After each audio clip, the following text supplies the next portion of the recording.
Your classes can't be more entertaining than this. They might be as entertaining than this, but thanks for coming in once again. You were there planning Ford's funeral when he passed away. I was, McGraw. I was his White House staff assistant when we were in the White House, and then moved to California with him. In 2003, he and Mrs. Ford asked me to plan his state funeral, which I did took us about 3 years to plan the funeral, and then he passed away in late 06. So you were planning it while he was still alive? Oh, most certainly. Every president, once they leave office, they are asked to file a funeral plan. We had the first meeting on his plan in May of 1977, and each president is asked to do that, not required. Right. But it is much better if they have a detailed plan before they pass away. You were also involved in the funeral of Betty Ford as well? I was. Mrs. Ford asked if I would assist her and her longtime assistant, Ann Cullen. And so Ann and I planned for a number of years Mrs. Ford's funeral. When she passed away on July 8th of 2011, then we conducted that funeral. Is the First Lady's funeral a state event? Is it an official state It is ceremony? not. It is not. From a technical standpoint, a state funeral is the state, if you will, of the United States, Right. and only presidents are afforded state funerals. Gotcha. So what you will find historically with state funerals is they have a very significant military presence. With a First Lady's funeral, on the other hand, it's not a state funeral, so the only military presence is that the Military District of Washington provides military body bearers who will bear her casket. So shortly today, Mrs. Reagan's remains will be taken to the library for the public repose. Right. They will be borne and carried into the library by those military body bearers from the Military District of Washington. That will be the only military presence in the services for Mrs. Reagan. So it seems like it's much more personal? I think that's a First good way to Ladies? put it, Kelly. It's much more personal. Interestingly enough, that's what we tried to do with President Ford's funeral. We certainly wanted to respect the military traditions, but we did a lot of things that were very personal. I think structurally, a First Lady's funeral is much more personal simply because it doesn't have that formal military pageantry, if you will, that state funerals have. What you're saying is that with Nancy Reagan now, since she passed, this has already been planned. You can't plan this in 3 or 4 days between the death and the actual. Right, without breaching confidences. Most assuredly, we can say this morning that Mrs. Reagan's funeral plans, and they will be lovely, have been in process for many, many years. What else can we expect from the funeral?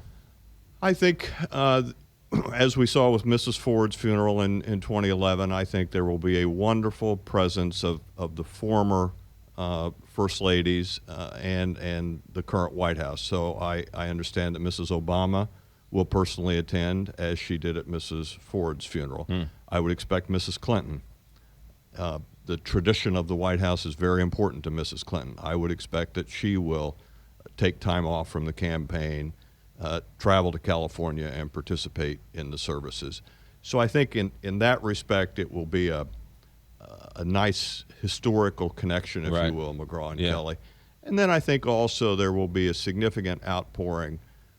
History has a wonderful way of giving perspective. And as both of you will remember, Mrs. Reagan received a lot of criticism in the White House. For Right. good or ill, who cares? Right. But I think with the benefit of 3 decades of perspective, people can now sit back and say, she was really a remarkable woman, First Lady, wife, and friend. I think we will see much of that highlighted and tributes made to those wonderful parts of her life. Did you ever come in contact and have much interaction with the former First Lady?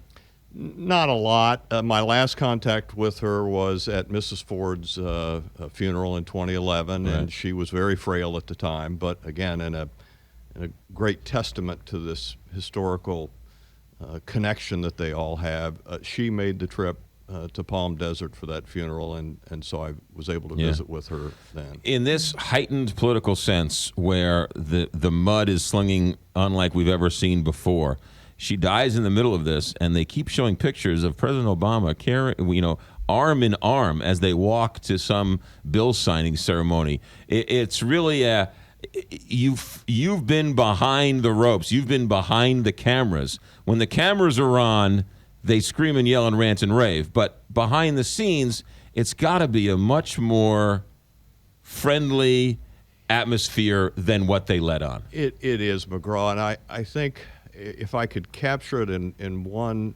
moment, it is on the afternoon in Washington before a state funeral, before the national service at National Cathedral. And the tradition is that the incumbent president and first lady and all the former presidents and first ladies, former first ladies, and their families come to Blair House, where the widow stays, and spend an hour and a half.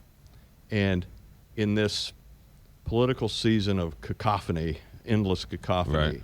to capture that afternoon in Blair House when they're all interacting and their husbands and sisters and fathers, and it humanizes it in Right. a way that you wish the American people could see. Another interesting piece of both a former first lady and a former president is, as you both know, they have Secret Service protection for life. Right. Her Secret Service detail will stand guard over her body until it is entombed next to President Reagan on really? Friday. And in both President Ford's entombment and Mrs. Ford's entombment, I was there at the moment the tomb was closed.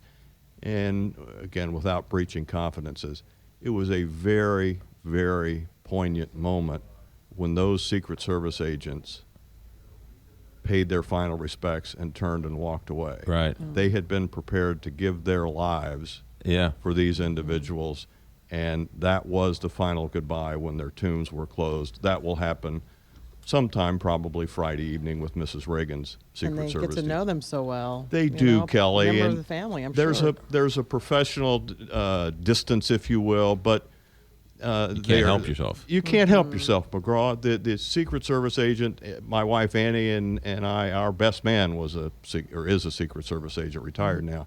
So there's a personal bond between and among the agents and their protectees. And as I say, it was a very poignant moment when President Ford's agent said goodbye to him, and Mrs. did at the conclusion of the entombment. That is Greg Willard. He's St. Louis University law professor, and if you were a law student at St. Louis University, that segment would cost you about $6,000. Is that about right? Well, after you gave my students 4 credits, McGraw, I don't know what the cost is going to be. Always a pleasure. Thank you, sir, for Oh, coming in. thank you, my friend. Good to be with you, All Kelly. right, KTRS legal analyst. Boy, you don't get more inside information than that. 826 here, Big 550 KTRS. Harry's Razors